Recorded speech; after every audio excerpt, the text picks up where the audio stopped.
Buenas noches, buenas noches con todos. Sean bienvenidos a la actividad mensual del capítulo de Oncología Crítica.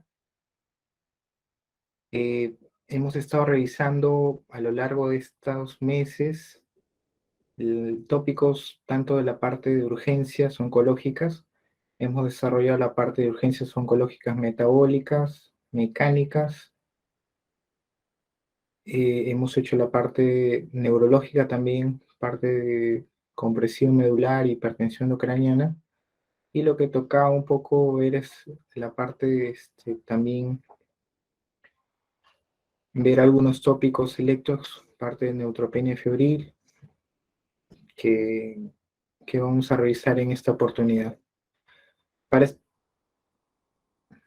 para esta actividad contamos con la presencia del doctor Juan Carlos Aro Varas, médico oncólogo de la División de Neoplasias Oncohematológicas del Instituto Nacional de Enfermedades Neoplásicas, a quien le agradecemos su participación. Sé que es muy importante tener la parte de la visión del oncólogo, de cómo se enfoca el paciente en sí neutropénico, para también nosotros muchas veces tomamos la decisión conjuntamente, siempre con el oncólogo, para ver la estratificación y el manejo, que de verdad que es bastante grato, y siempre se trata de hacerlo de manera multidisciplinaria, siempre en coordinación con ambos servicios. Entonces, iniciamos, damos la bienvenida a Juan Carlos Aro, y Ángel, ¿podrías habilitar para que pueda compartir su pantalla?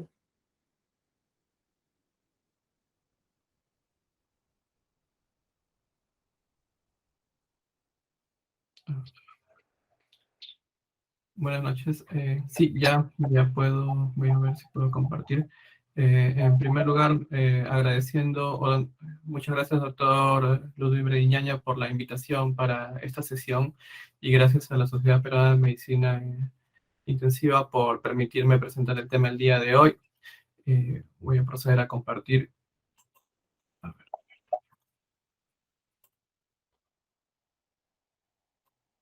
Voy a bloquear el video para que no se cuelgue. ¿Me avisan si es que se puede ver?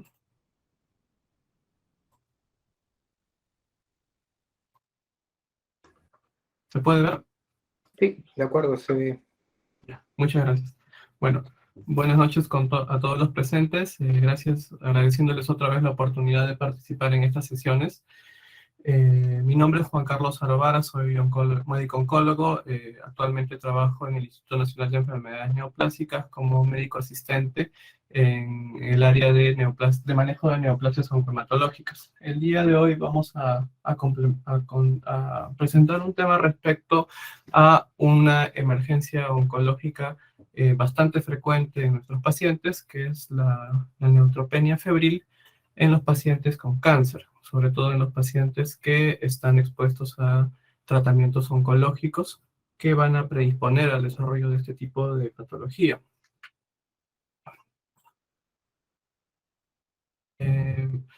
En primer lugar, la neutropenia febril es una emergencia oncológica y considerada así como tal, no solo como un síntoma o por decir un episodio aislado de fiebre, sino una emergencia en sí. Requiere que los médicos que participan en el manejo de estos pacientes presten, presten mucho cuidado en su manejo y una rápida acción frente a su aparición, ya que muchas veces los pacientes que están expuestos a terapias para el manejo de cáncer, sea quimioterapia, inmunoterapia o algún tipo de terapia target, van a tener niveles de inmunosupresión y van a generar que el único síntoma o el primer y único síntoma que se pueda manifestar antes de toda la cascada de eventos desastrosos sea la fiebre. La neutropenia febril es un factor de riesgo importante para mortalidad, representando en algunos países desarrollados, porque de repente en nuestros medios es un poco más alto, hasta un 11%, y se puede encontrar que del 30 a 60% de estos pacientes, al ingresar a la emergencia por un cuadro de neutropenia febril, ya probablemente tengan una infección que no se ha podido establecer adecuadamente o se mantenga oculta, y se va a diagnosticar en el transcurso de los análisis o evaluaciones que tenga, a pesar de que nosotros veamos al paciente estable. A veces estos pacientes, sobre todo cuando ya tienen una neutropenia muy profunda, como vamos a ver más adelante, es decir, menos de 100 neutrófilos de células por microlitro, ya tienen probablemente una bacteremia, y entre el 25 a 30% de estos pacientes pueden desarrollar fallas o complicaciones graves severas, como falla renal, respiratorio, cardíaca, que requieran un manejo invasivo, un manejo, perdón, en una unidad crítica. Entonces, para empezar, tenemos la definición. La definición en sí, por las distintas guías, sobre todo la de Litza, menciona que definimos el episodio de neutropenia febril como la presencia de, una neutropenia que requiera un recuento menor de 500 células de neutrófilos por microlitro, o la presencia de menos de 1000 células de neutrófilos por microlitro que tiene un patrón de descenso entre las 24 y 48 horas. Entonces, yo tengo un paciente que está recibiendo quimioterapia y veo que tiene 1000 neutrófilos, por decir, y al día de ayer, o por algún motivo hemos tenido secuencia de análisis de hemograma, y ayer tenía 500 y hoy tiene 1000, vemos que hay una tendencia a un patrón de descenso, y si presenta un episodio de fiebre, esto ya nos da el signo de alerta para decidir empezar una terapia de repente con antibióticos endovenosos o no, como vamos a ver más adelante. Y lo otro es la presencia de una temperatura oral aislada mayor a 38.3 grados centígrados o una temperatura de 38 grados mantenida en una hora. Existe un término adicional que es un factor de riesgo y muy importante para mortalidad, que es la presencia de una neutropenia severa, es los pacientes que tienen un recuento de neutrófilos en menos de 100 células por microlitro. Y tenemos otro término que hay que tenerlo en consideración, que es la neutropenia causada por quimioterapia. Muchos pacientes van a estar, después de recibir su tratamiento de terapia, con valores en descenso de neutrófilos, sin ningún síntoma, pero estos, en función al grado de la toxicidad descrita por los criterios comunes de términos de eventos adversos, es que ya nos van a ir dando la idea de si es que en algún momento hace el episodio de fiebre, y calza con los criterios de definición de neutropenia, poder decidir el manejo con factor estimulante de colonias o inicio de antibiótico. Entonces tenemos una gradación de la neutropenia causada por quimioterapia en función a los valores, menos de 2000 neutrófilos en el recuento total. Si es entre 1500 y 2000, grado 1, si es entre 1000 y 1500, grado 2, entre 500 y 1000, grado 3, y menos de 500 neutrófilos, grado 4. Y hablamos de que los pacientes que reciben quimioterapia, sobre todo citostáticos, van a desarrollar un nadir, o el punto más bajo en la caída del recuento de neutrófilos, entre los 5 a 10 días después de haber recibido la última dosis de quimioterapia. Esto, bueno, es variable, pero, porque algunos pacientes, por ejemplo, las neoplasias hematológicas, las leucemias, o pacientes que ya han sido expuestos previamente a varios ciclos de quimioterapia, o pacientes que reciben dosis muy altas de tratamiento, a veces este nadir puede manifestarse en días anteriores o incluso en el tercer, cuarto día. Pero por lo general, entre el quinto y el séptimo día vamos a ver el inicio del punto más bajo de neutropenia. El mecanismo por el que se desarrolla la neutropenia está en función a la actividad citotóxica que tienen los agentes quimioterapéuticos. Muchos de estos agentes, o por decir la mayoría, van a generar algún tipo de daño durante alguna parte o de las fases del ciclo celular, lo cual va a desencadenar la muerte celular, la apoptosis. Por ejemplo, tenemos las terapias como la vincristina, que lo utilizamos ampliamente en las leucemias, o el paclitaxel en cáncer de mama. Altera o impide que se forme el uso mitótico para la división celular, para la mitosis, y por lo tanto las células terminan pasando a la apoptosis. Otros tratamientos, como por ejemplo los antimetabolitos, como el metotrexate, la gemcitabina, el 5-fluoracilo, evitan la formación o la unión de los sustratos para la formación de la doble cadena del ADN, generando también la muerte celular por la parálisis total de la duplicidad del ADN. Y otros agentes generan daño directo sobre las moléculas de ADN, como los alquilantes, la ciclofosfamida y la ifosfamida. Entonces, como estas, básicamente los agentes de quimioterapia actúan directamente sobre el ciclo celular, las células cancerígenas son células que están en constante división celular. Entonces, es por eso es que son muy sensibles a la quimioterapia. Pero también hay células en nuestro organismo que están teniendo un recambio continuo, un recambio celular continuo, y estas son precisamente las células de las hematopoyéticas, los epitelios de la mucosa gastrointestinal, de la mucosa respiratoria, de las vías urinarias. Entonces, todos estos grupos de tejidos celulares van a verse afectados también por la quimioterapia y van a sufrir daños que van a representar puertas abiertas para las infecciones, ¿no? Si hay pérdida de la mucosa o alteración de la mucosa gastrointestinal, va a haber enteritis, igual en la mucosa respiratoria la formación de neumonías, etcétera, etcétera. Entonces, y no solamente, en este caso solamente estamos hablando de la acción de la quimioterapia directamente en el ciclo celular, pero los otros agentes o las terapias modernas también provocan en mayor o por lo general en menor grado alteraciones que predisponen mielosupresión o neutropenia. Los inhibidores de tirosina quinasa, los inhibidores anti-EGFR, anti-LK, son terapias target, es decir, van a bloquear una vía a través de la cual se desencadena o se estimula la mitosis.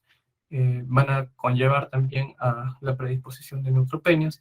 La inmunoterapia, que genera el bloqueo del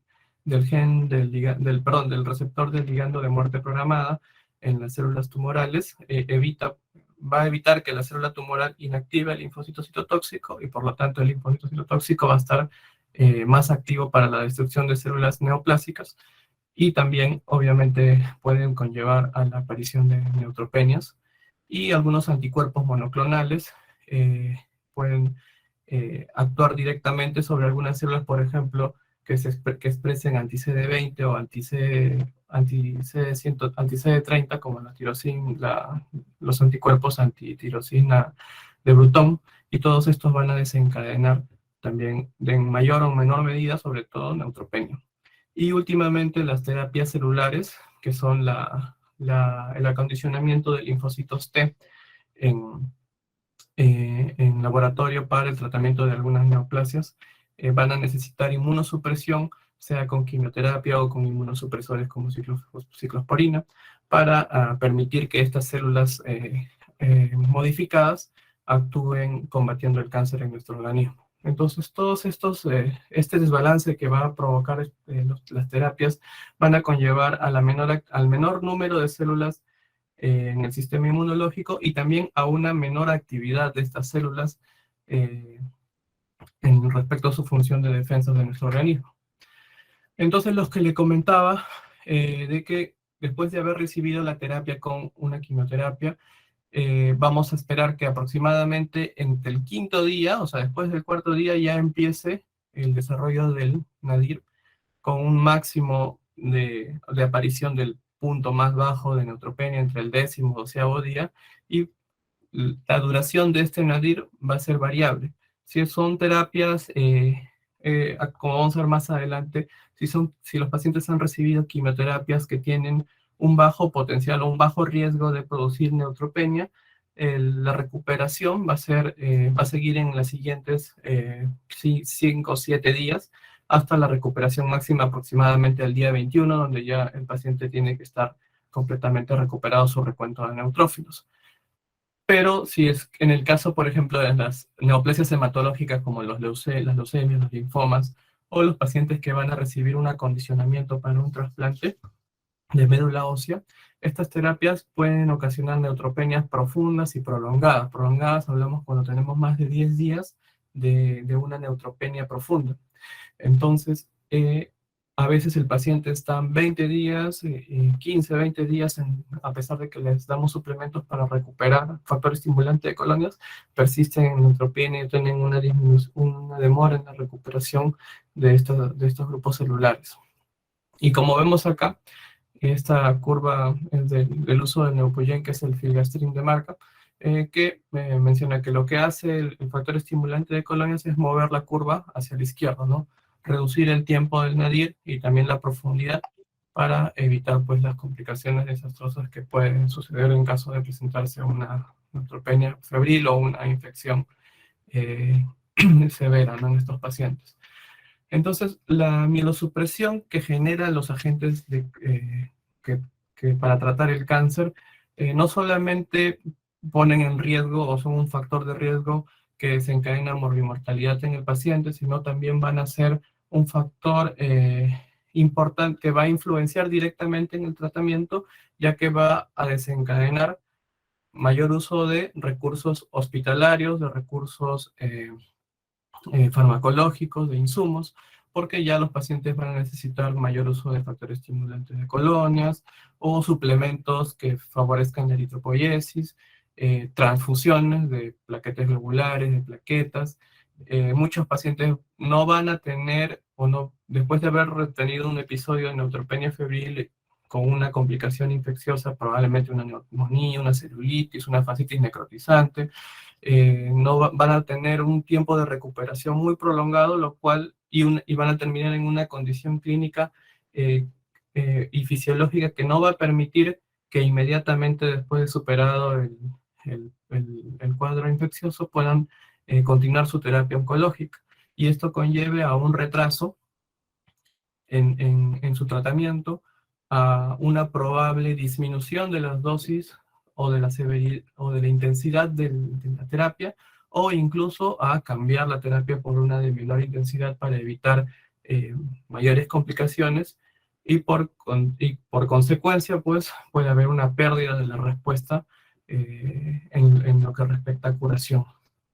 Si bien es cierto, se ha visto en algunos estudios que la neutropenia es un factor pronóstico importante, sobre todo en tumores sólidos.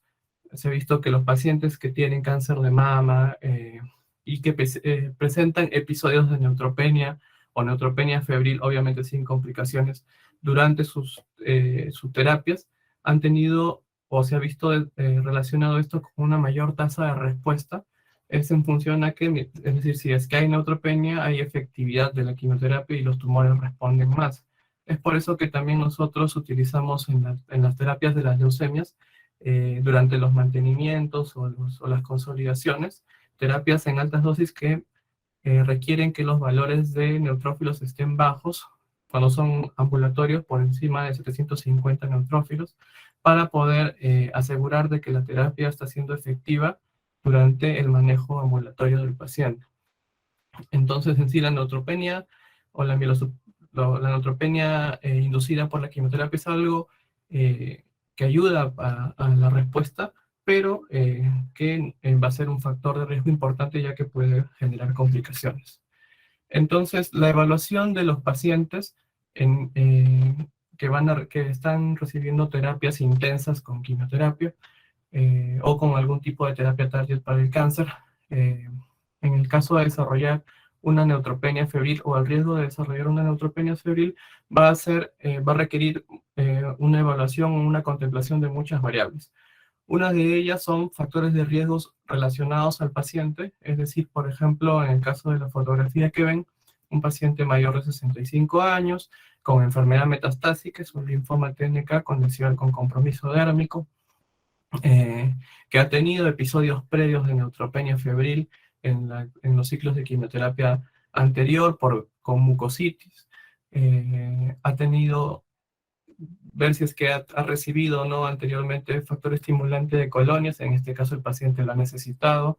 La literatura indica que un factor importante es tener sexo femenino, pacientes que tienen o que son asiáticos y que tienen alteraciones, por ejemplo, como una hemoglobina menos de 12, un status performance por la escala del ICOG mayor o igual a 2, es decir, que pasa más, en la escala de 2 significa que pasa aproximadamente el 50% del tiempo de su día, del día en cama, en lo que respecta al día en sus actividades rutinarias.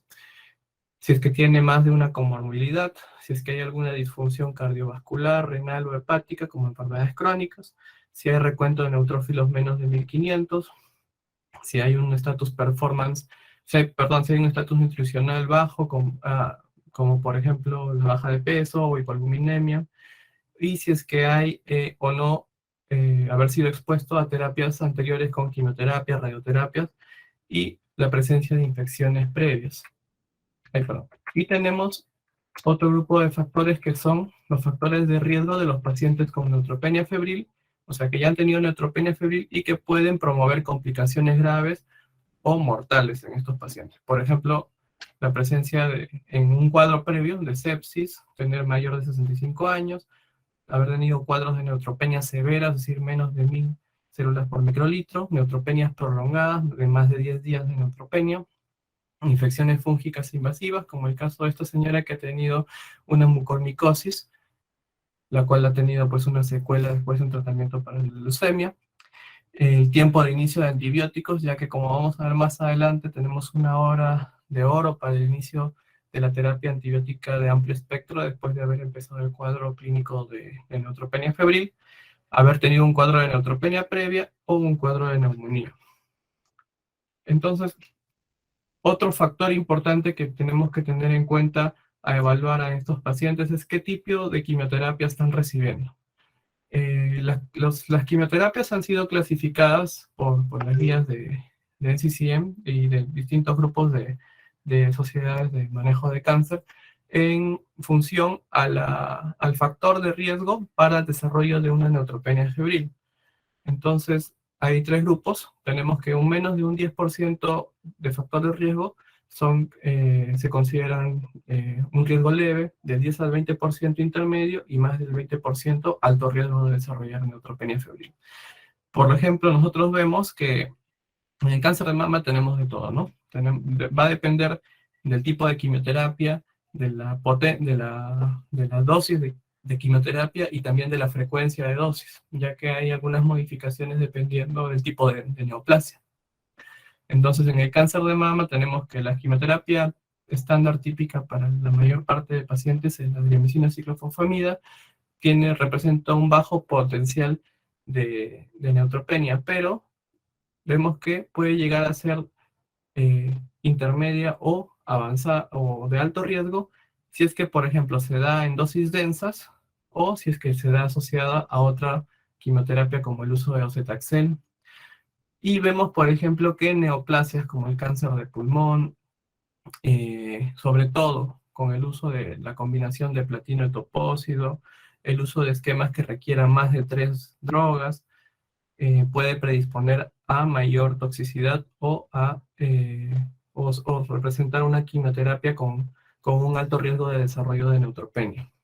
Observamos también en este cuadro que los esquemas de tratamiento para las neoplasias hematológicas, como los linfomas, todos o tienen un grado intermedio, como el R-CHOP, que es la terapia estándar para el linfoma de Hodgkin, o en su mayoría, las terapias de rescate, tanto para los linfomas de Hodgkin o no Hodgkin, son esquemas de tratamiento de alto riesgo, ¿no? El DAP, SAP, que nosotros vemos comúnmente, porque involucra más de 3 o 4 dosis tipos de quimioterapia, de agentes de quimioterapia, y puede predisponer pues, a neutropenia con mayor rapidez, profundidad, y va a ser necesario dar soporte con un factor estimulante de colonias, como los he colocado por acá, y utilizar algún tipo de antibiótico-terapia de profilaxis en el caso de ser necesario, ¿no? Perdón, y como vemos, hay otras neoplasias que tienen menores riesgos, como por ejemplo el cáncer de ovario, que por lo general, dependiendo del tipo de terapia y de la frecuencia de las dosis, en su mayoría son riesgo intermedio, porque la terapia más habitual es carboplatino paclitaxel. Los tumores testiculares o germinales tienen un riesgo intermedio alto también, similar a los linfomas, y el cáncer de colon por lo general es de un nivel bajo hasta intermedio, ¿no? Pero todos estos este tipo de evaluación en general nos va a permitir determinar entonces si este paciente está en riesgo de generar una complicación o va a necesitar manejarse de forma hospitalizada en el caso de tener la sospecha de que la neutropenia pueda generarle una complicación severa o una infección severa más adelante. La mayor parte de gérmenes que van a presentar o que van a desarrollar un tipo de infección en estos pacientes se piensa en gérmenes gram negativos, sobre todo del tipo, y se busca que se utilice una cobertura que involucre gérmenes gram negativos, incluido el grupo de Pseudomonas aeruginosa, y dependiendo de la sospecha o del área anatómica que pueda estar comprometida, utilizar cobertura para gérmenes gram positivos, ¿no? Como en el caso de una celulitis, de mucositis, de neumonías, o inestabilidad hemodinámica, agregar la cobertura con vancomicina, ¿no? Habitualmente no utilizamos aminoglucósidos por la toxicidad, pero en el caso de las neoplasias hematológicas, como por ejemplo las leucemias o los linfomas que reciben terapias intensas, en función al día de neutropenia o también a la sospecha clínica o los antecedentes del paciente, es que también agregamos la cobertura antifúngica. Muchos de los pacientes que ingresan a terapias intensas por neoplasias hematológicas reciben profilaxis antifúngica, antiviral y con antifúngica con fluconazol y antiviral con aciclovir, pero de presentar un cuadro que nos dé la sospecha o por antecedentes, podemos empezar con la primera fiebre, anfotericina deoxicolato. Lo ideal sería anfotericina complejo lipídico, o si es que ya hay un antecedente de sospecha de aspergilosis probable o aspergilosis, utilizar voriconazol o isavuconazol, ¿no? Y si es que tenemos alto riesgo de que sea un paciente que pueda tener una candidemia, empezar caspofungina, nidolofungina, sobre todo en pacientes con neutropenia. Entonces vamos a la siguiente parte, que es la determinación de los riesgos. Estos pacientes van a, por lo general, bueno, la determinación del riesgo ha sido desarrollada para grupos de pacientes que van a ser tratados ambulatoriamente. Es decir, pacientes que reciben quimioterapia ambulatoria y que en la casa hacen un episodio de neutropenia febril, acuden a la emergencia, y en este punto es donde, después de hacer las evaluaciones, como vamos a ver más adelante, es donde se decide si el paciente tiene riesgo de hacer complicaciones severas por la neutropenia o no, y por lo tanto lo debo manejar hospitalariamente o lo manejo ambulatoriamente con antibióticos. Entonces, uno de los primeros scores en desarrollarse fue las reglas de Talcott, en la cual se colocaron se determinaron 4 grupos, los cuales una de las críticas que se le hace a esta regla es que en su desarrollo se incluyeron al menos 50% de pacientes oncohematológicos, pero el desarrollo se estaba pensado para manejo de pacientes de forma ambulatoria, es decir, tumores sólidos, por ejemplo. Entonces, estos 4 grupos son el primer grupo, que son pacientes que están hospitalizados por algún motivo, y en este caso fueron leucemias, y que desarrollan neutropenia febril, que son los que tienen una alta tasa de complicación de 34%. El segundo grupo, que es el de mayor tasa de complicación, que son pacientes ambulatorios, pero que tienen comorbilidades que requieran que se hospitalicen. El tercer grupo, que es el que tiene la tasa más alta de mortalidad, son pacientes sin comorbilidades, pero que tienen enfermedad oncológica descontrolada, por ejemplo, las leucemias en recaída o las leucemias nuevas, y son los que tienen más tasas de mortalidad. Y el último grupo, que son los que tienen el menor riesgo de complicación por neutropenia, son los pacientes que tienen cáncer, que están manejados ambulatoriamente y no tienen comorbilidades. En realidad, la crítica que se le hace a estas reglas es que no han sido desarrolladas con criterios homogéneos, y que muchas veces, o mejor dicho, se ha pensado para el uso de manejo de pacientes de forma ambulatoria, es decir, en pacientes con tumores sólidos, pero en su desarrollo incluyó manejo de pacientes oncológicos. Es por eso que más adelante la Asociación para el Soporte de Pacientes con Cáncer desarrolló esta regla de las reglas MASC con un score en el cual se desarrolló en 1.531 pacientes. En la crítica que se le hace a este score es que en un inicio también incluyeron al menos 50% de pacientes oncohematológicos, aunque en su revisión llegaron a determinar que solo había aproximadamente entre 20 y 30%. Pero también está orientada al manejo de neoplasias oncológicas de tumores sólidos que puedan manejarse ambulatoriamente. Entonces, en este tipo de score, lo que se tiene en sí ya es unos parámetros más especificados en la neutropenia febril. Hablamos, por ejemplo, de la carga de síntomas asociados, o la presencia de síntomas asociados a neutropenia febril, en este caso es 5, si es que no lo hay, la presencia de hipotensión, de enfermedad pulmonar crónica, la presencia de tener una neoplasia de tumores sólidos, sin haber tenido alguna infección fúngica, la deshidratación, también la carga de neutropenia febril con síntomas moderados, tener un manejo ambulatorio y tener menos de 60 años, o sea, todo lo que no son factores de riesgo. Si sumamos o calculamos estos factores y tenemos al menos una puntuación mayor o igual a 21, nos indicaría que este paciente tiene un bajo riesgo de desarrollar complicaciones severas por neutropenia febril y puede manejarse de forma ambulatoria. Entre las observaciones que se hizo a este score es que el parámetro de 21 como punto de corte no tiene una razón específica, más bien parece que es un ajuste en función a las pruebas estadísticas, y que incluso en algunos casos se ha visto que si se sube la puntuación a 24 como factor de riesgo, se puede mejorar un poco el valor predictivo positivo, pero desajusta algunos ítems en el análisis estadístico. Entonces, esta escala también es útil, es bastante de amplia utilidad y uso en el manejo de pacientes oncológicos, pero sobre todo hay que tener en cuenta que es para el manejo ambulatorio de pacientes con tumores sólidos, como vamos a ver más adelante. Y la última escala que estamos utilizando también actualmente es la escala CISNE, que es una escala que nos permite valorar los parámetros que son el status performance mayor o igual a 2, la presencia de enfermedad pulmonar crónica obstructiva, insuficiencia cardíaca crónica, tener algún criterio de mucositis grado 2 por las definiciones de los institutos, por las definiciones de toxicidades en cáncer, monocitos menos en 200 y estrés inducido o hiperglucemia secundaria al estrés, en este caso al proceso infeccioso. Este score está clasificado en 3 niveles.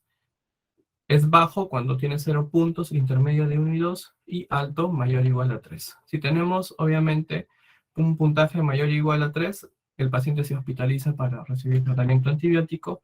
En el caso de tener 0, se puede manejar ambulatoriamente. En el caso de tener un valor de 2, mencionan que se podría observar al paciente por ejemplo, en el área de emergencia, en un periodo de hasta 72 horas, y si es que no hay complicaciones, pasarlo a manejo ambulatorio, ¿no?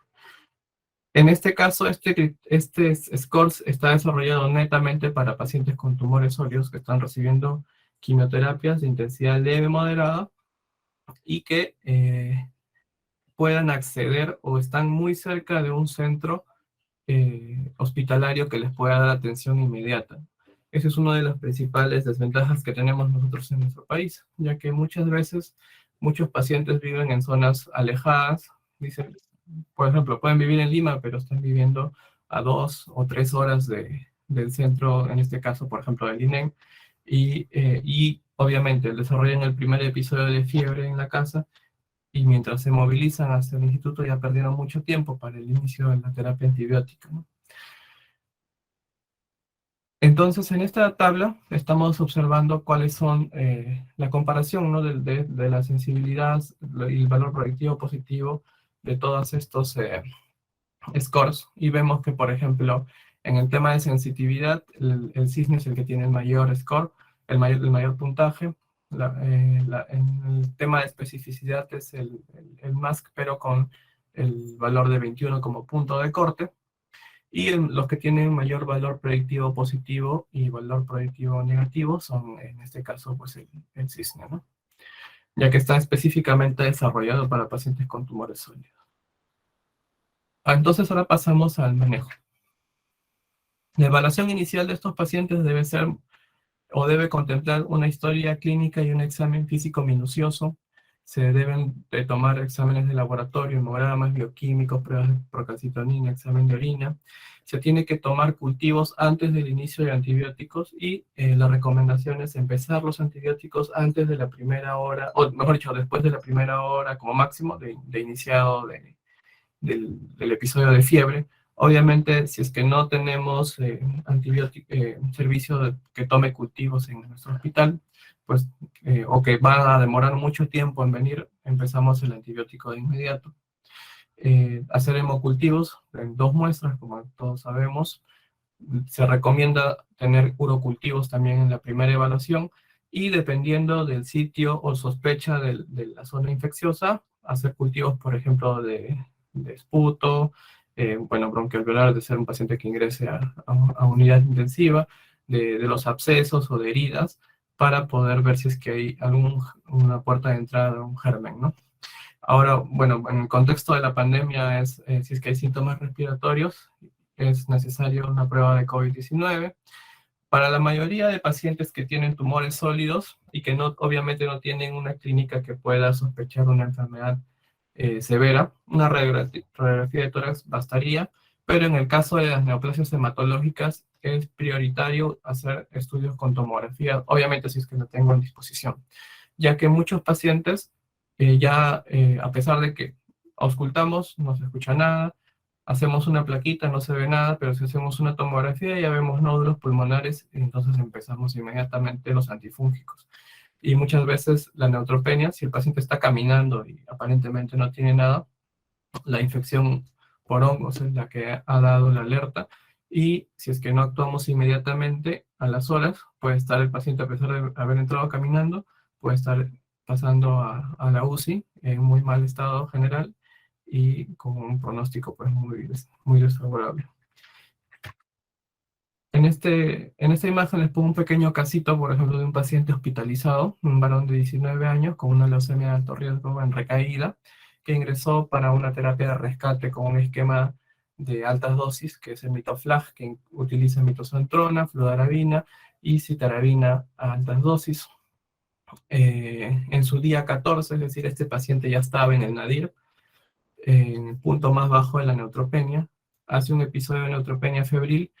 El paciente había tenido una vía periférica que había estado infiltrada y que empezó a desarrollar un cuadro aparentemente de celulitis, para lo cual ya estuvo recibiendo piperacilina tazobactam, pero con el cuadro nuevo de fiebre empezó terapia de amplio espectro con meropenem vancomicina. Vemos los análisis de laboratorio, vemos que tenía 0,02 leucocitos, es decir, 200 leucocitos en total, y en el frotis hay leucopenia, o sea, ni siquiera registraban algún neutrófilo en el recuento. Las plaquetas en 15.000, hemoglobina en 7. Esta es la imagen de las 18 horas. A las 20 horas vemos ya la aparición de lesiones violáceas, y a las 22 horas ya las lesiones se tornaron necróticas. El paciente empezó ya a esta hora un cuadro de hipotensión, lactato en 5, pH en 7,3, pasó a la UCI, se le hizo, fue una fascitis necrotizante, se le hizo un estudio pasó a sala incluso, se le hizo fasciotomía, pero debido al estado en el momento en que ha presentado la infección y las complicaciones por la quimioterapia y la enfermedad de fondo, el paciente terminó falleciendo, ¿no? Más adelante, a los 2 días, creo, los cultivos nos salieron positivos para Aeromona, un germen bastante desastroso en nuestra institución. Entonces, la mayoría de las evaluaciones van a requerir de rapidez en estos pacientes. Si nosotros ya por definición tenemos que el paciente tiene una neutropenia febril, inmediatamente inicio el antibiótico, hago los cultivos, las pruebas que necesite, y el antibiótico que nosotros vamos a dar va a ser, como mencioné, de cobertura de amplio espectro, que puede ser piperacilina, tazobactam, cefepime, si es que lo tenemos a la mano, o si es que hay sospecha de una infección más severa o hay un antecedente de alguna bacteriemia por bacilo gram negativo, empezar meropenem o imipenem si es que lo tenemos a disposición. Si es que hay sospechas de infecciones asociadas a gérmenes gram positivos, empezar vancomicina. O si es que hay diarrea o dolor abdominal, empezar, o hay sospecha de enteritis neutropénica, empezar metronidazol. Entonces estos pacientes ingresan al área de emergencia, se hace el triaje, neutropenia febril por definición, se hace todos los exámenes, pero a la par, inmediatamente empezamos el antibiótico. La recomendación es que inicie la primera dosis de antibiótico endovenoso en la sala de emergencia. Si es que vemos que el paciente no tiene criterios de sepsis, está estable, perfecto, vamos a la siguiente parte, ¿no? Recibe su antibiótico, pero si hay criterios de sepsis, inmediatamente a unidad de cuidados intensivos o una unidad de monitoreo. Si es que vemos que el paciente está estable, está tranquilo, vamos a ver, hacemos ahora la evaluación con todas las variables que les comenté anteriormente. ¿Qué factores de riesgo hay para que el paciente desarrolle complicaciones por la neutropenia y tenga que quedarse hospitalizado? Entonces ahí entramos a ver la edad, el estatus performance, el estatus nutricional, los antecedentes de haber tenido neutropenia febril anteriormente, de haber usado factor estimulante de colonias, de haber usado antifúngicos, de haber tenido, por ejemplo, neutropenia profunda, entonces, o haber tenido alguna disfunción o tener complicación, comorbilidades que puedan empeorar su estado. Entonces, si es que tenemos algo de estos, necesariamente hospitalizamos al paciente para que continúe su antibioticoterapia de forma monitorizada, ¿no?, en el hospital. Pero si todo esto sigue siendo negativo, el paciente está estable, como dice la definición acá, entonces ahí es donde entra a calzar la evaluación con el score para determinar los riesgos de complicaciones por neutropenia. Entonces aplicamos el cisne o aplicamos el MASC, si es que es el de elección, y vemos si es que el paciente tiene un puntaje de bajo riesgo, menor de 2, lo podemos observar de 4 a 72 horas si es que no hay complicaciones y manejarlo ambulatoriamente con antibióticos y una cita al día siguiente en consultorio de hospital de día, ¿no?, para ver que siga estable, que no tenga complicaciones, que tolere el antibiótico. Y por el contrario, si tenemos un score de 2, podríamos decidir ingresarlo si es que hay sospecha clínica de que el paciente pueda complicarse o pasar a observación. Y por el contrario, si el score sale mayor o igual de 3, necesariamente lo hospitalizamos. Entonces, la Sociedad Española de Oncología Médica utiliza generalmente el CISNE y la ITSA y el ASCO, la Sociedad Americana de Oncología, utilizan el MASC, pero han introducido que después de una evaluación con el MASC podría incluirse una subevaluación con CISNE para determinar si es que hay criterios o no de mantener al paciente con manejo intrahospitalario. Entonces, ahora el paciente, si es que es el primer episodio de neutropenia febril, por decir una señora de 35 años con cáncer de mama, que está recibiendo su adriamicina ciclofosfamida, que no tiene potencial, es un potencial de bajo riesgo para desarrollar neutropenia, es una paciente joven, sin complicaciones, sin comorbilidades, hace un episodio de neutropenia febril, hicimos toda esta evaluación y vimos que no tenía ningún criterio para hospitalizarla, hicimos el CISNE y le salió menos de 2, entonces en este paciente sería necesario ya administrar o darle un manejo con un factor estimulante de colonias para acelerar la recuperación de la neutropenia. Podemos utilizar filgrastim, que es el más común que tenemos, a dosis de 5 microgramos por kilogramo. Por lo general, la dosis en casi todos los establecimientos es 300 microgramos por dosis al día y se administra de forma subcutánea, y que por lo general, si es que ya tengo una paciente que tiene factor de riesgo o ya ha presentado un episodio de neutropenia previa, podemos empezar como profilaxis, como preventivo, la dosis de filgrastim entre el tercer y cuarto día después de haber terminado la última dosis de quimioterapia. Y en algunos casos se mantiene esta recuperación. Habitualmente en quimioterapias de bajo riesgo o riesgo intermedio esto va a suceder después de 5 o 7 dosis de filgrastim. Pero en pacientes que reciben quimioterapias intensas, hospitalizadas, los damos hasta que el paciente recupere. A veces están 15, 20 días recibiendo estos medicamentos, ¿no? Y otro factor estimulante utilizado es el pegfilgrastim, que es dosis única. Este se administra 6 miligramos, también con una dosis estándar, y que se administra al día siguiente después de haber recibido la quimioterapia. Por lo menos tiene que haber 12 días para la siguiente dosis antes de recibir el siguiente curso, ¿no? Y si es que ya le coloqué un pegfilgrastim y el paciente está en neutropenia y no recupera, no se sugiere o no se recomienda administrar filgrastim como para acelerar el proceso, ¿no? Según las guías no es una recomendación.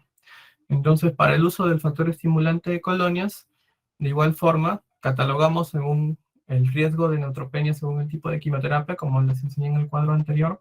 Entonces, si tiene menos del 10% es bajo riesgo, no utilizamos filgrastim, porque obviamente también da eventos adversos. Si es que vemos que es riesgo intermedio, podríamos considerarlo en función, por ejemplo, de la edad, así es que está recibiendo o ha recibido anteriormente neutropenia, o ha recibido quimioterapias también anteriormente, a haber tenido algún evento o disfunción renal o hepática, entonces podemos darle filgrastim como manejo de profilaxis, ¿no? Y obviamente en las quimioterapias de alto riesgo, necesariamente tendremos que darles este medicamento y que tenga que iniciar después del tercer o cuarto día de haber acabado la quimio. Ahora, en los pacientes como profilaxis secundaria, es decir, que tuvieron un episodio de neutropenia febril en ciclos previos, si es que actualmente lo presenta otra vez, tendríamos que darle, pero por ejemplo, la recomendación de la guía menciona que podría reducirse la dosis si es que el paciente está estable, ¿no? Si es que no, o si es que lo cree conveniente, pero por lo general nosotros mantenemos la profilaxis secundaria, ¿no? Por las complicaciones que puedan tener nuestros pacientes. Y obviamente, si el paciente tiene neutropenia febril y ha tenido o tiene factores de riesgo, ha tenido infecciones o está desarrollando una infección ya relacionada al tratamiento, mantenemos la terapia hasta la recuperación, ¿no? Es en el caso de los pacientes hospitalizados. Entonces, como conclusiones, la neutropenia febril es una emergencia que requiere un manejo rápido, sin escatimar esfuerzos. La cobertura antibiótica tiene que ser de amplio espectro y si es que hay sospecha, iniciar antifúngicos, sobre todo en las neoplasias hematológicas. Los scores nos van a servir para decidir qué pacientes tienen un bajo riesgo de complicarse y poder manejarlos ambulatoriamente. Y lo que sí va a ser un factor más importante para la decisión de manejo y acción pronta va a ser el juicio clínico muchas veces. Nosotros, conforme estamos en formación y estamos en contacto con los pacientes en la institución, poco a poco vamos a ir viendo que, como el caso que le hemos prestado a los pacientes con neoplasias hematológicas, muchas veces es demasiado rápido el curso de evolución de los cuadros de complicación. El paciente está un rato tranquilo y a la hora está haciendo paro cardiorrespiratorio. Entonces es importante o mejor dicho, el juicio clínico va a representar un factor muy importante para decidir actuar prontamente y manejar al paciente también adecuadamente. Eso era lo que les quería presentar el día de hoy. Muchas gracias y no sé si tendrán alguna pregunta.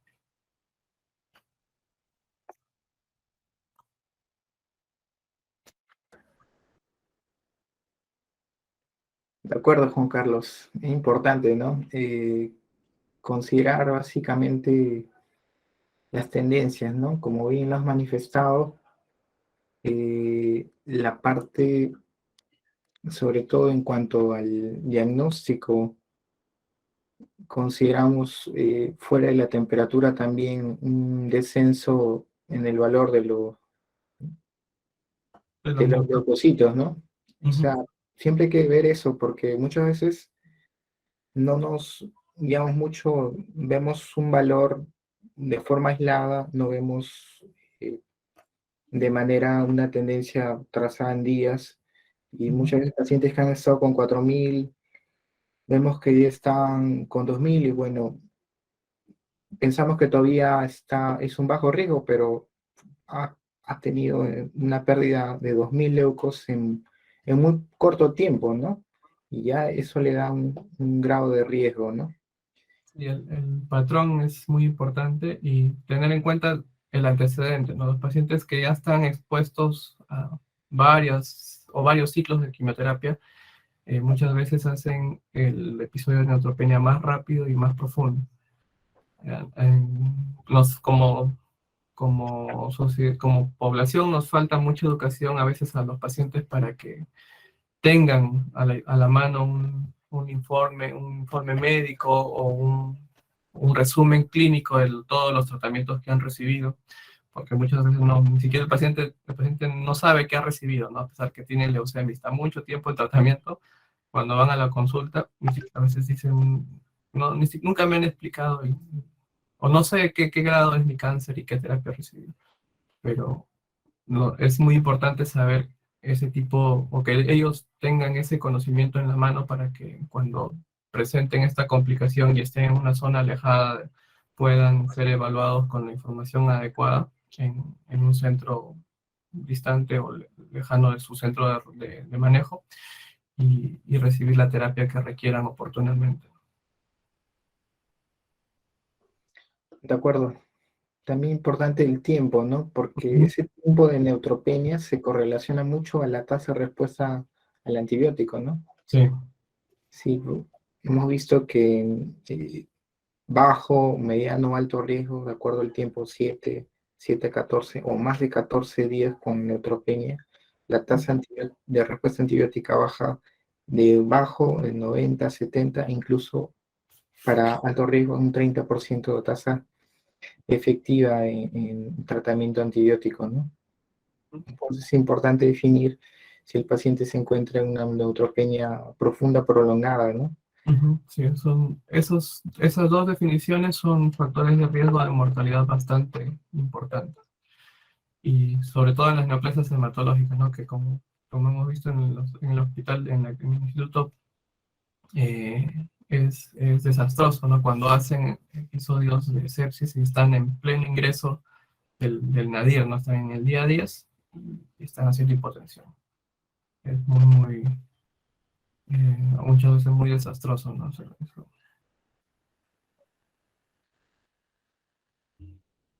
Sí, el otro concepto importante que has mencionado es que muchas veces esta neutropenia es factor pronóstico, tú lo has mencionado en tumores sólidos, Sí. incluso de tasa de respuesta al tratamiento Ujú. quimioterápico, ¿no? Entonces, en sí no debemos asustarnos en realidad. Ujú. Es parte del proceso de la mielosupresión, la misma neutropenia postquimio, y el manejo es en realidad es darle el soporte adecuado, ¿no? Tratar de darle un adecuado soporte, una forma, un aislamiento también importante, y tratar de focalizar al paciente tan pronto sea, ¿no? Ya Claro. realmente el manejo propiamente de una sepsis, ¿no? Ujú. Hacer llegar la evolución, ¿no? Sí. No sé si hay alguna pregunta, creo que han levantado la mano. A ver, veamos.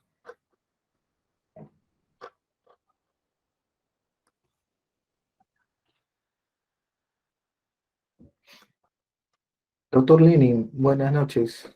Le escuchamos. Doctor Ludwig, buenas noches. Doctor Haro, buenas noches. Gracias por la exposición. Este, tengo una pregunta. ¿Cómo debemos abordar a los pacientes que hacen neutropenia febril, pero ya que llegan a ventilación mecánica? ¿Y cuál es la causa más frecuente por la que llegan a ventilación mecánica? ¿Y cómo abordar qué parámetros seguir cuando los pacientes ya están en ventilación mecánica, los que tienen neutropenia febril? Gracias, doctor Haro. Bueno, el manejo básico, bueno, el manejo invasivo, que lo habla el doctor, el manejo básico por la parte, en recomendación general, es el antibiótico de amplio. Uno, hay que fijarnos en el diagnóstico del paciente. Si tengo que es una neoplasia hematológica, entonces yo voy a pensar quiénes van a complicaciones de insuficiencia respiratoria severa por infección en sí. Los pacientes que tienen infección por aspergilosis, sobre todo, ¿no? Entonces, las leucemias o los linfomas que tienen terapias muy inmunosupresoras o pacientes trasplantados. Entonces, necesariamente antibiótico de amplio espectro, meropenem, vancomicina, y si es que yo tengo ya la sospecha de que hay micronódulos pulmonares, o si puedo hacer pruebas de galactomanano, o tengo el antecedente, introducir el antifúngico, ¿no? Voriconazol, o si es que no tengo voriconazol, anfotericina B o anfotericina de complejo lipídico. Y inmediatamente empezar el factor estimulante de colonia si es que el paciente no lo está recibiendo aún, ¿no? Pero en el contexto actual, también pensar de que puede haber infección por COVID, y ya no vemos con frecuencia, pero antes del COVID veíamos a veces pacientes que entraban con insuficiencia respiratoria severa por las neumonías virales. También considerar si es que se puede hacer estudios para adicionar tratamiento para estas enfermedades. Y una cosita más es, algunos quimioterapias provocan insuficiencia respiratoria, provocan daño, injuria pulmonar. La bleomicina en los pacientes con linfoma de Hodgkin, con tumor de células germinales o con linfomas. El filgastrin, que es el factor estimulante de colonias, en pacientes que usan bleomicina puede generar daño pulmonar. La ciclofosfamida a altas dosis, la radioterapia también puede dar neumonitis, y las inmunoterapias, que son terapias actuales que utilizamos para melanomas, para tumores metastásicos. Se descubrió pues, que durante los estudios clínicos de aprobación que presentaban tasas de neumonitis de hasta 10%, que actualmente ya son menos del 5% porque ya se ha aprendido a manejarlas con corticoides, ¿no? Pero en un inicio era de considerar este tipo de complicación en estos pacientes. De acuerdo, entonces, sí, es importante sobre todo estratificar el riesgo, ¿no? Del paciente, ¿no? Sí.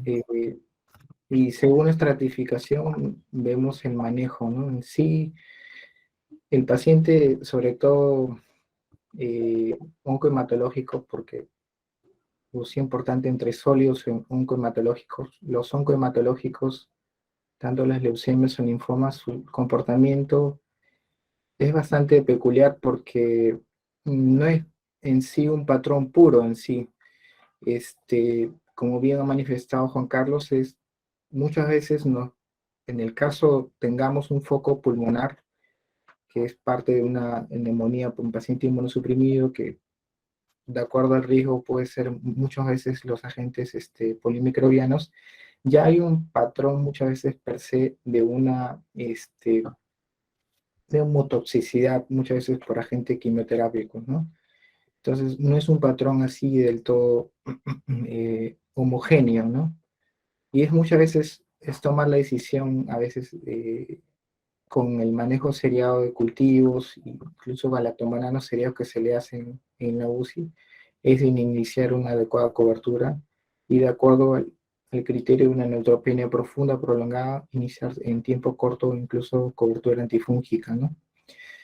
Lo que muchas veces presentamos en la UCI fuera el manejo de ventilación protectiva es que también consideramos que ya esos pacientes muchas veces con en un distrés, una neumonía, presentan ya patrones asociados muchas veces o diferenciados como una hemorragia alveolar que se ha presentado también en pacientes, o incluso estos pacientes, si recuerda Juan Carlos, muchas veces que viene con una leucemia ya de por sí con alto riesgo, con debut de hiperleucocitosis, ¿no?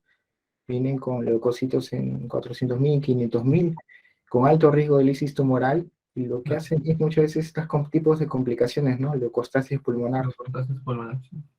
Sí, entonces es bastante diferenciado y tenemos que ver en qué etapa nos encontramos según el contexto del paciente, ¿no? O también, no sé si le ha tocado ver, doctor, los síndromes de liberación de citocinas, ¿no?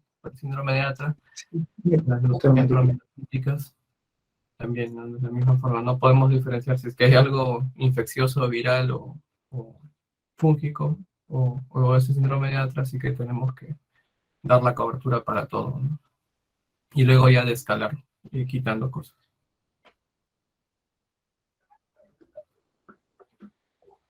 De acuerdo.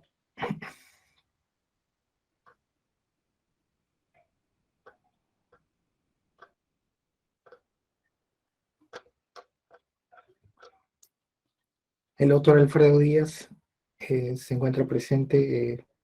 Doctor Díaz, sí. Doctor Díaz, buenas noches. Quisiera complementar con algunos aspectos de la charla, quizás. Primero, pues felicitar, ¿no?, al doctor Aro por la charla que hemos escuchado. Me parece que ha tocado los puntos más importantes, ¿no?, de lo que tenemos que tener en cuenta en un caso de neutropenia no febril, ¿no? Y ver pues el grado eh, de severidad, ¿no?, que también nos parece importante a la hora de determinarlo.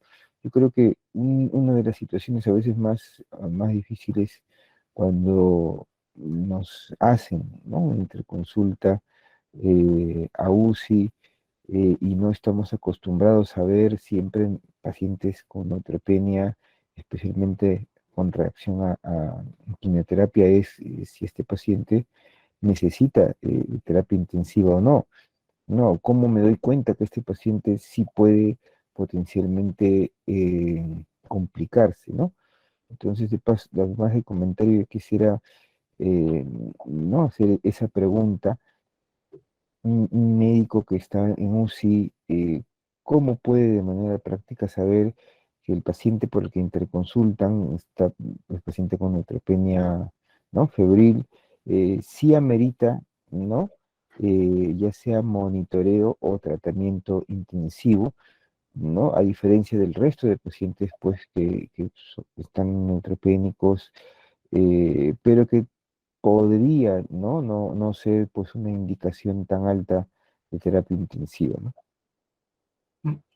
Buenas noches, doctor. Gracias por sus saludos. Le quería comentar, en este caso, la pregunta va orientada al criterio pronóstico de la enfermedad oncológica. Claro, tanto Ujú, de el paciente pues que amerita esta cama de UCI, ujú. porque el pronóstico pues es Bueno, favorable, como también quiénes son los pacientes que tienen más riesgo eh, eh, para nosotros pues de complicarse, ¿no?, o fallecer, y que quien tiene un pronóstico oncológico pues favorable, hay que darle, ¿no?, esa prioridad, ¿no?, en general, ujú, ya que a la hora que uno va a responder la interconsulta tiene que tener todos esos factores en cuenta, ¿no?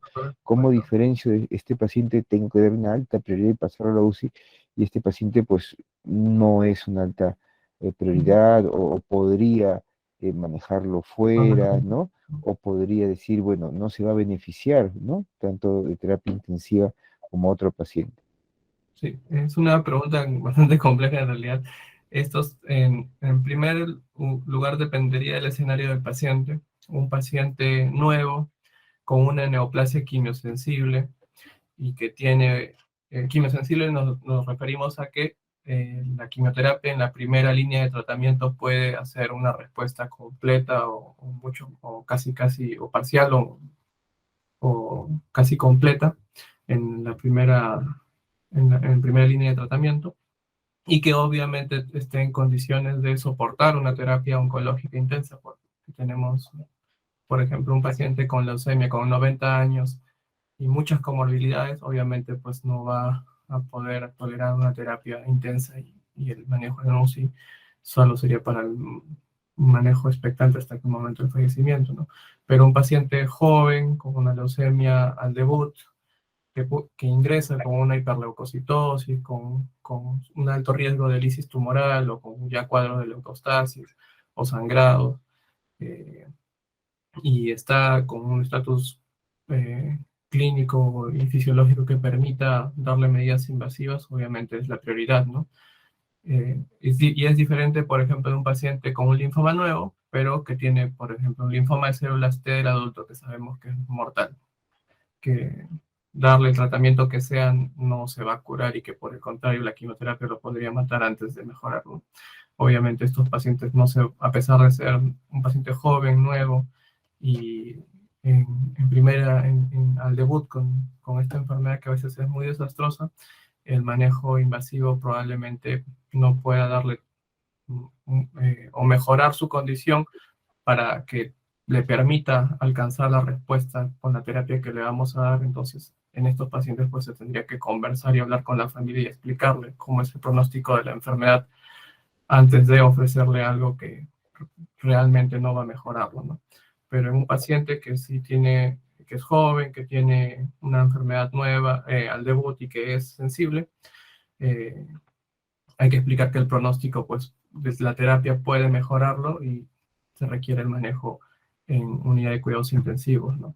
Igual si es un paciente que está en una terapia intensa de rescate y que, por ejemplo, en las leucemias que damos las reinducciones y que tiene condiciones y donantes para hacer un trasplante, pero que ha hecho una infección severa, los objetivos de chance en la UCI, pues, para manejar las complicaciones, requieren de que pase a unidad de cuidados intensivos, ¿no?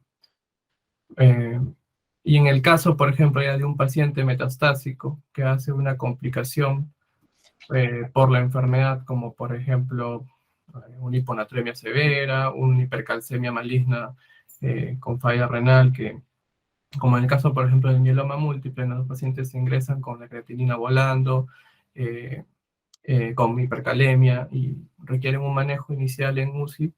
Obviamente este paciente va a entrar para estabilizar la función renal mientras va iniciando los corticoides, mientras va iniciando el manejo.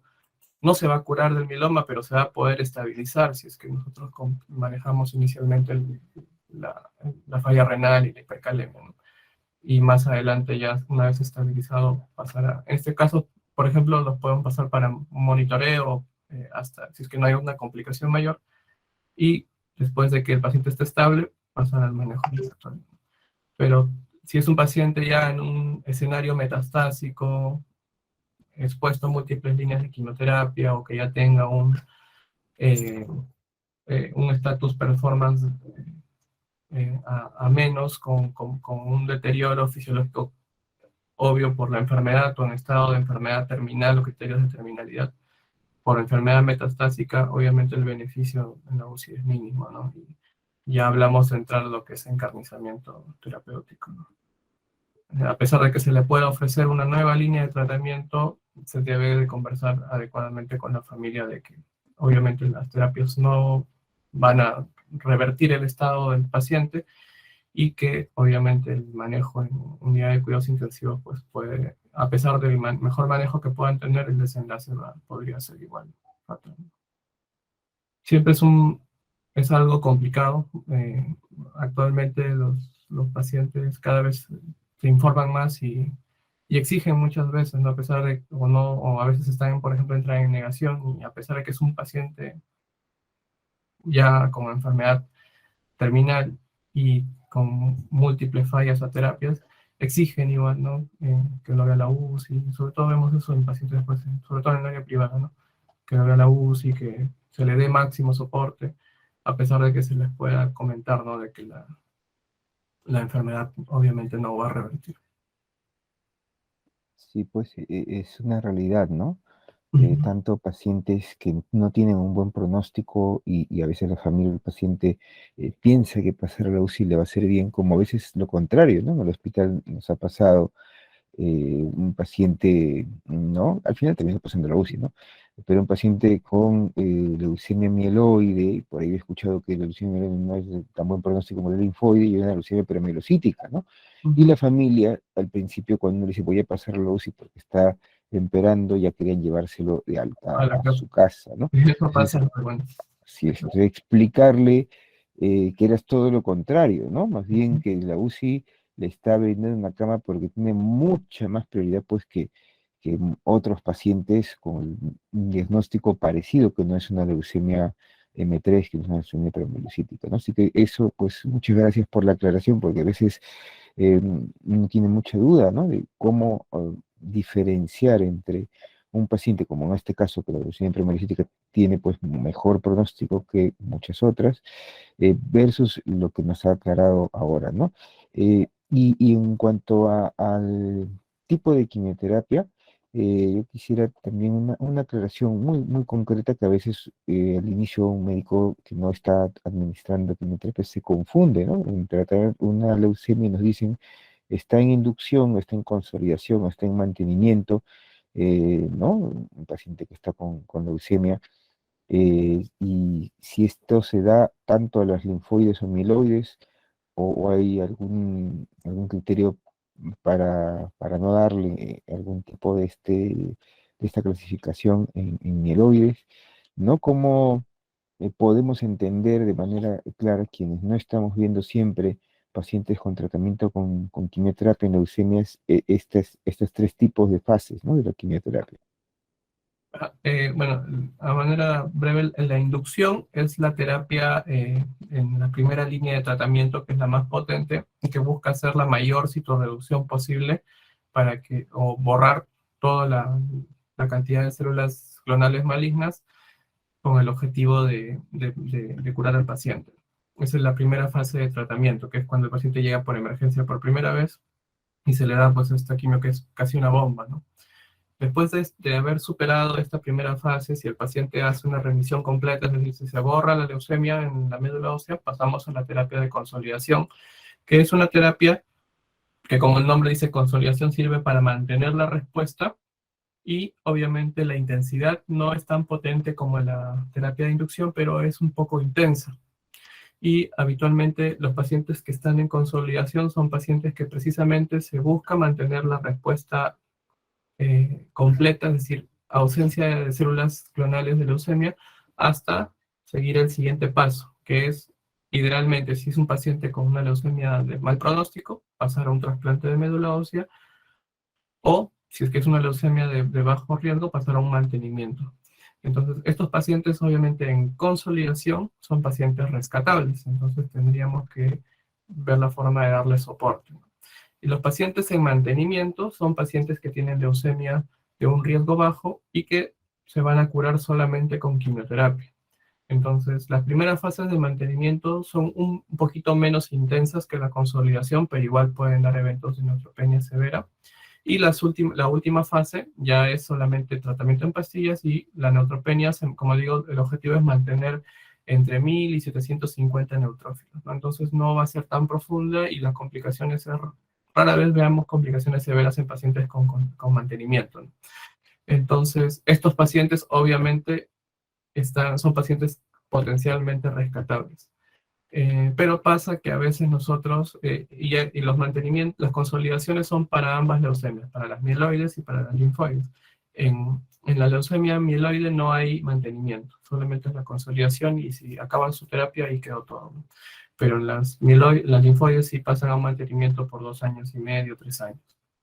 Entonces, ¿qué pasa? Que nosotros, lamentablemente por las limitaciones que tenemos en el país, muchas veces damos terapias de consolidación y de mantenimiento en pacientes que no han hecho una respuesta óptima, que tienen enfermedad mínima residual. Es decir, si yo le hago un mielograma, está negativa la médula, pero si yo le hago una citometría de flujo, que es un examen más profundo, encuentro menos de 0,1% de células neoplásicas. Entonces, eso se llama enfermedad mínima residual y es un factor pronóstico de recaída, ¿no? Entonces, esos pacientes nosotros seguimos dándoles, porque hospitalizarlos para una consolidación, para una reinducción, a veces no es, si es que no hay donante, no podemos hacerlo. Y les seguimos dando terapia de consolidación y de mantenimiento. Entonces, muchas veces en ese lapso, pues el paciente pierde la respuesta porque no se ha borrado la médula en completo, ¿no? Entonces, estos pacientes, si es que no hay un objetivo de recuperación, como por ejemplo un trasplante de médula ósea, lamentablemente su pronóstico es malo.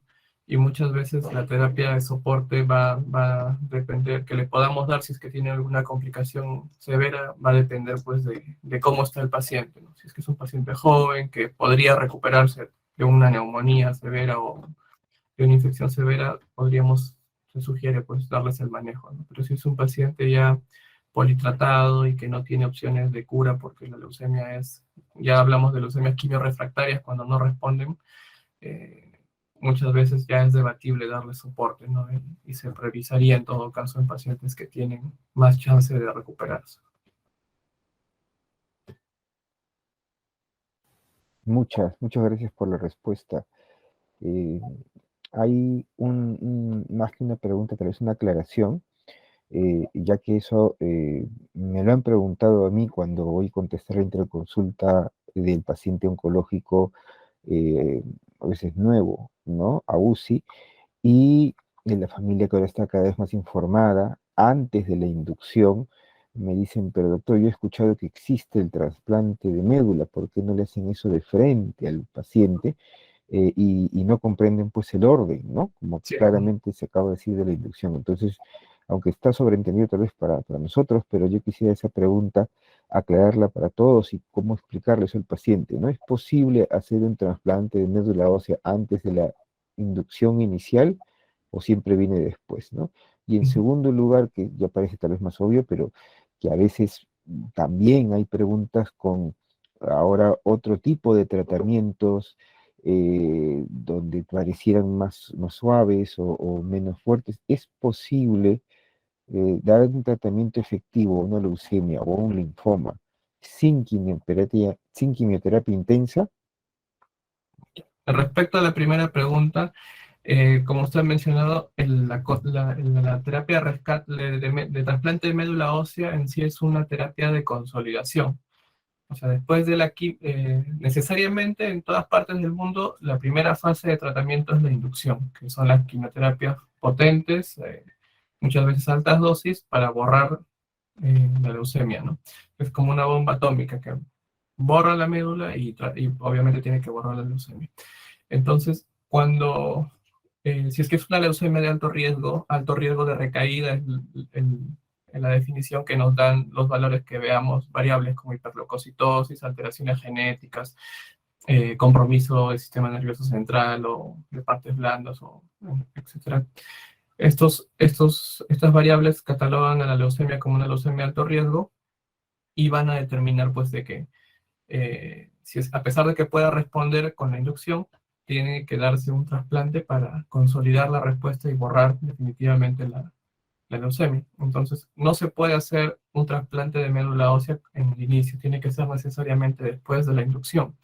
Si viviéramos en un mundo ideal donde damos la inducción y tenemos al donante ya colectado, podríamos pasar inmediatamente al paciente al trasplante, si es que fuera la realidad así, ¿no?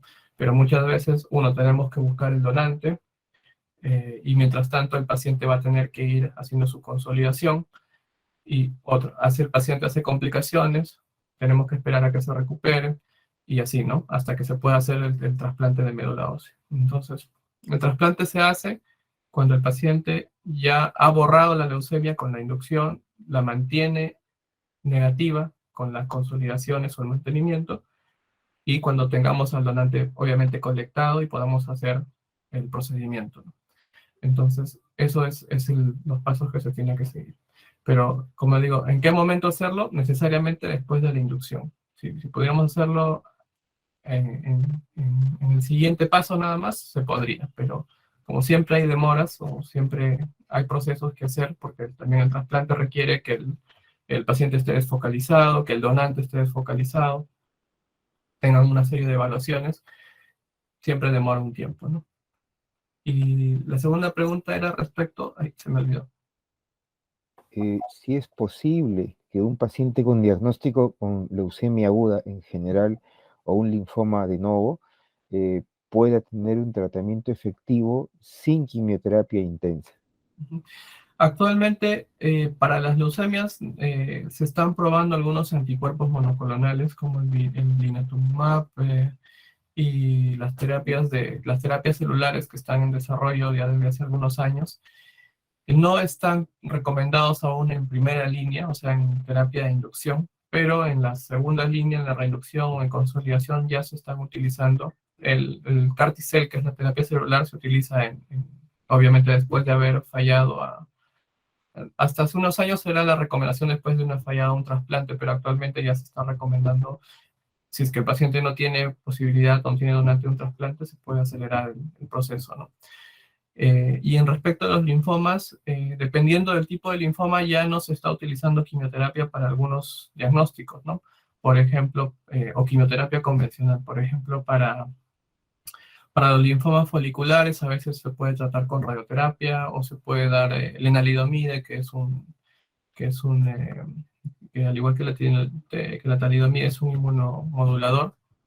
Se puede utilizar inhibidores de tirosina quinasa para algunos, por ejemplo, el inhibidor de tirosina quinasa de Bruton para leucemias linfocíticas crónicas, que es una terapia target, y ya no se utiliza quimio, o no deberíamos utilizar quimioterapia, o utilizar rituximab o inotuzumab en los linfomas foliculares también. Pero el problema de estas nuevas terapias es que son costosas, no las tenemos nosotros en el ministerio de forma coberturada por el CIS. Y obviamente estas terapias dan menos eventos adversos, ¿no? En MD Anderson, por ejemplo, utilizan ya terapias modernas. Cuando yo tuve la oportunidad de rotar un mes en el área de linfomas, casi no utilizaban quimioterapia para manejar linfomas foliculares o mieloma, ¿no? Utilizaban sobre todo las nuevas terapias que hay. Y hace poco tuvimos un visitante de allá que ha estado con nosotros un mes y se sorprende, ¿no? Que nosotros no, lamentablemente, tengamos que seguir utilizando quimioterapia porque nos dicen, el problema es la inmunosupresión. ¿De cómo manejan la inmunosupresión? El paciente se cura y muchas veces viene regresando en unos años con su síndrome mielodisplásico, ¿no? Nos menciona cómo ustedes manejan eso, ¿no? Lamentablemente no tenemos aún acceso a terapias nuevas por los costos, pero esperamos pues en el futuro se pueda implementar.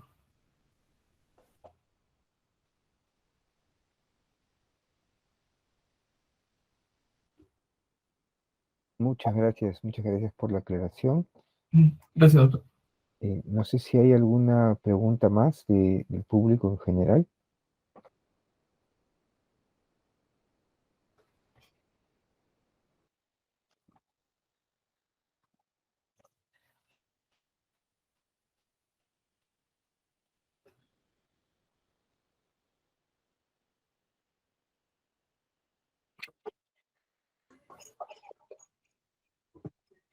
Hay un mensaje en el chat, ¿no? Del doctor Víctor Chino que está agradecido por la explicación, doctor. Muchas gracias, doctores.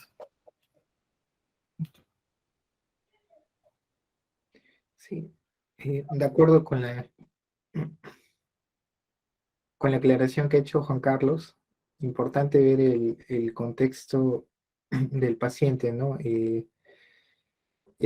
No solamente catalogar de per se la neoplasia, sino ver la estadificación y cómo llega nuestro paciente, en qué fase de etapa de la enfermedad se encuentra y poder, de acuerdo a sus perfiles, de forma coordinada con tu oncología, darle un tratamiento adecuado, ¿no?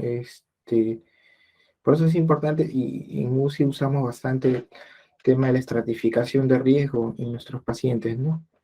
Usamos muchas escalas porque eso también nos valora muchas veces pronóstico sobre vida en los pacientes, ¿no? Y sí es importante conocer, ¿no? Las etapas de la quimioterapia con quienes están en inducción, reinducción, y sobre todo conocer su estatus performance y el tipo de quimioterapia, sobre todo ahora con el uso de diferentes, sobre todo los anticuerpos monoclonales, que cada vez vemos diferentes reacciones, sobre todo con los anticuerpos monoclonales, desde cardiotoxicidad, neumotoxicidad. He visto diferentes tipos de reacciones, muchas veces llegando un estado de presión miocárdica, un shock mixto, dentro ya del manejo de UCI, ¿no? Entonces es importante integrar toda la información, ¿no? Y para eso siempre estamos con ustedes, ¿no? De la mano, viendo el mejor manejo para nuestros pacientes, ¿no? Te agradezco nuevamente a nombre de la Sociedad Peruana de Medicina Intensiva por tu participación, Juan Carlos. Ha sido bastante enriquecedora, sobre todo por los conceptos, tanto la parte de oncología que nos has aclarado. Sé que todos nos hemos llevado un buen mensaje, sobre todo en el enfoque de estos pacientes, ¿no? Y considerar que es una emergencia, ¿no? El paciente que está con nuestros penes es una emergencia, es tan igual que una hemorragia digestiva, debemos actuar en la hora cero y dar el manejo inicial tan pronto se identifique, ¿no? Muchas gracias, doctores, nuevamente por la invitación. Espero haberles ayudado y bueno, cualquier cosa estoy presto a su consulta, ¿no? Gracias.